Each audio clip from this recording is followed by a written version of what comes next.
શાંતિ મંત્રણા વચ્ચે અમેરિકાએ ઈરાન પર કર્યો હુમલો. સ્ટ્રેટ ઓફ હોર્મુઝમાં કાર્ગો જહાજ પર થયેલા હુમલાના જવાબમાં કરી કાર્યવાહી. વેનેઝુએલામાં આવેલા વિનાશકારી ભૂકંપમાં મૃતકોની સંખ્યા 900 ને પાર પહોંચી. કાટમાળ નીચે દટાયેલા સેંકડો લોકોની શોધખોળ ચાલુ. વેનેઝુએલાને સતત આંતરરાષ્ટ્રીય સહાય મળી રહી છે. ભારતે મોકલી મેડિકલ ટીમ. કેન્દ્રીય વાણિજ્ય અને ઉદ્યોગ મંત્રી પિયુષ ગોયલે ભારતીય મહિલા ક્રિકેટ ટીમ સાથે કરી મુલાકાત.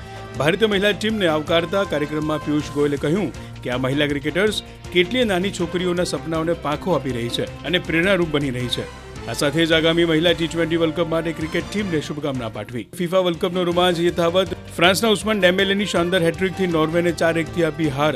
સેનેગલની ઈરાક પર દમદાર જીત 5-0થી આપી માત. બેલફાસ્ટમાં શુક્રવારે રમાયેલી 2 મેચની પહેલી T20માં આયર્લેન્ડે ભારતને 34 રનથી આપી માત. આયર્લેન્ડ સામે ભારતની અત્યાર સુધીની પહેલી હાર છે. ટોસ હારીને પહેલી બેટિંગ કરતા આયર્લેન્ડે 20 ઓવરમાં 9 વિકેટ ગુમાવીને 182 રન બનાવ્યા, જ્યારે જવાબમાં ભારતીય ટીમ 18.5 ઓવરમાં 148 રન જ બનાવી શકી.